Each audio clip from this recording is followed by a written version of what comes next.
respect, saluer notre chère maman, la mère de la paix. Saluer le directeur général de la Fédération, le mondial de la paix. Saluer les aînés qui sont ici et vous remercier de nous avoir conviés à cette journée de sainteté, en croire ce que notre chère maman vient de dire. Nous ne devons pas, dans la gouvernance des affaires de ce monde, nous écarter de la volonté de Dieu. Donc pour moi, c'est une grande journée, ce qui me permet d'ailleurs de la remercier encore une fois de plus pour tout ce que elle s'est investie pour porter la bonne nouvelle. Et sur la base de ce qu'elle a dit ce matin, je n'oublie pas d'ailleurs les grandes félicitations que je dois à ce 80e anniversaire, car c'est Dieu qui donne la vie et elle le reconnaît. Et qu'elle a donné une partie de sa vie à Dieu pour la gloire de Dieu. Elle a fait ce choix. Je voudrais la remercier. Et moi, je suis chrétien. Chez nous, au Bénin, on parle de l'Union des églises évangéliques du Bénin. Il fait partie, je suis un homme de foi. J'ai cru comprendre que lorsque notre chère maman nous disait « Venez pour que nous travaillions ensemble en ce moment difficile de l'humanité », elle fait allusion à toutes les confessions religieuses, sauf erreur de ma part. Je ne voudrais pas me tromper, mais moi je suis ici à ce titre-là pour écouter les uns et les autres. Mais cette assemblée se réunit à un moment difficile de notre histoire. Elle en a parlé, je l'ai écouté très religieusement. Et peut-être dans mon hôtel, je vais encore décoder chaque terme.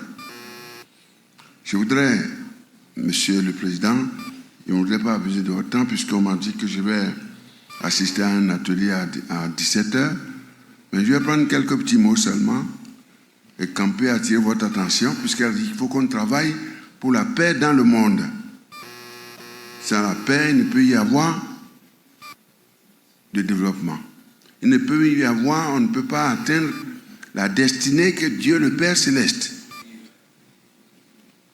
nous a réservée avant que nous rentrions dans le ventre de notre mère, avant que nous sortions du sang, disons, des seins de nos mamans respectives. Cette destinée, le projet de paix, de développement, de joie, de progrès. Et si nous continuons de renforcer notre foi en Dieu, elle en a parlé, de renforcer notre foi. D'abord, l'amour pour Dieu. Elle a parlé de l'amour pour Dieu. Moi, je suis parfaitement d'accord avec elle. Nous devons aimer d'abord Dieu avant d'aimer nos mamans, nos enfants, avant d'aimer toutes choses. Il y a cette chanson que nous chantons chez nous au Bénin. Nous voulons en retour, Père, t'aimer par-dessus tout. Former ton amour dans notre cœur. Et puis que chacun de nous en dispose. Donc distribuer l'amour. S'il y a l'amour, cette tension que nous vivons dans le monde et qui remet en cause, qui est en train de remettre en cause la paix, n'aurait pas lieu. Aimer Dieu, aimer autrui. éviter les rivalités. Notre cher maman de la paix en a fait cas. Alors maintenant, pour moi, la paix durable. Nous avons connu l'homme d'abord au commencement. La chute de l'humanité est due à la chute d'Adam, dans le jardin d'Adam. Je suis sûr que nous partageons cet avis dans l'Écriture sainte. L'humanité est tombée après la chute d'Adam. Naturellement,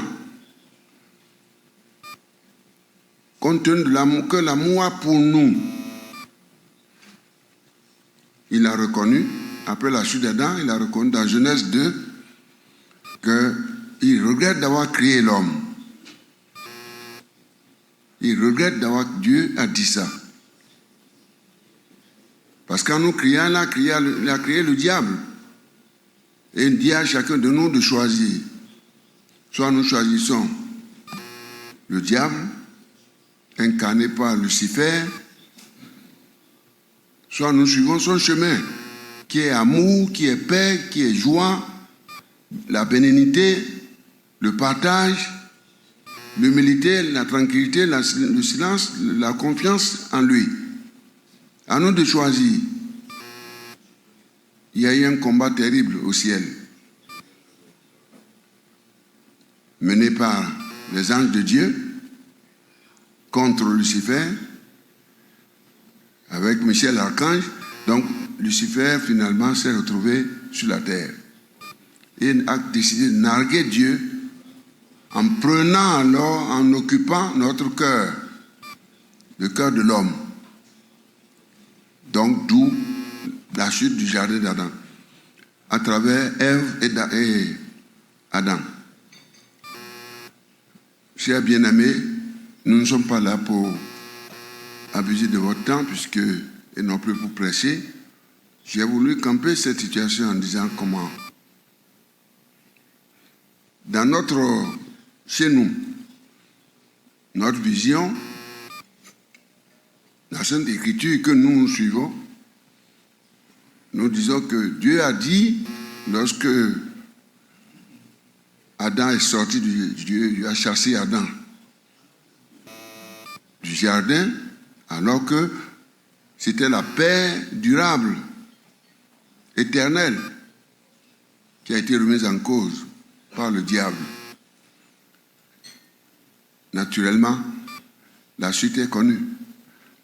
Elle est connue en disant, ok, Dieu a dit, eh bien Adam, tu m'as dessus, mais j'enverrai quelqu'un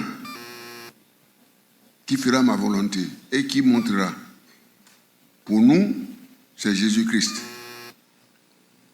qui est venu donner la paix. Il y a cette chanson qui le dit, nous ne sommes pas là. Le châtiment qui donne la paix, Jésus-Christ, eh bien, est mort sur la croix pour nous sauver. Et sur la croix, il dit, tout est accompli. Sur la croix. Qu'est-ce qui nous reste? C'est d'être né de nouveau, c'est de reconnaître que Jésus a versé du sang sur la croix de Gethsémani, à Golgotha, et de faire sa volonté. Et personne ne peut aller au Père, notre Créateur, si on ne reconnaît pas Jésus-Christ. Et elle a dit, en conclusion, il semble qu'il paraît que je suis encore long, je voudrais conclure par rapport à ce qui se passe dans ce monde. Alors, le monde en ce moment aujourd'hui pour nous, moi je viens de l'Afrique. J'ai entendu, je sais ce qui se passe en Asie, la zone la plus peuplée du monde. Mais l'Afrique aussi est en train de monter. Moi j'estime que, peut-être que nous aurons l'occasion de revenir, l'Afrique est en train de connaître un réveil spirituel. En même temps, bénéficie de grandes richesses En matière de PIB, l'Afrique est on dit, 8e puissance mondiale. Mais en réalité, pour moi, potentiellement, l'Afrique est la plus riche de par sa superficie. 4 fois l'Europe, 4 fois l'Inde, 3 fois la Chine, 4 fois le Brésil, avec toutes les ressources immenses que vous connaissez très bien. Mais en même temps, la pauvreté sévit. Ça veut dire quoi? Quelles sont les causes? Les causes, j'évoque la question de la gouvernance. J'ai eu l'occasion d'en discuter. La question de la gouvernance, la mauvaise gouvernance. Oui, j'ai fini, cher ami. La mauvaise gouvernance est naturellement, quand on parle de mauvaise gouvernance, il faut régler la question de l'unité aussi du continent. Une fois maintenant que l'Afrique est faite, avec son réveil spirituel et le travail que notre chère maman est en train de faire, que nous puissions régler la crise mondiale par le spirituel. Le spirituel prime sur le réel. Donc, maintenant, cette crise qui secoue la guerre, c'est comme si nous sommes en ce moment aux portes de la guerre mondiale, avec la crise de l'Ukraine, avec ce qui se passe au niveau de l'Asie-Pacifique, les risques autour de Taïwan, etc., et l'île réclamée par nos amis japonais et autres. Alors, où est-ce qu'on va? C'est comme si le monde est comme aujourd'hui, un avion sans pilote. Et la paix, elle parle de la paix. Rien n'est possible sans la paix.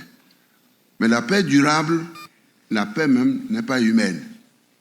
Mais seule la paix durable vient du prince de paix, de Jésus-Christ.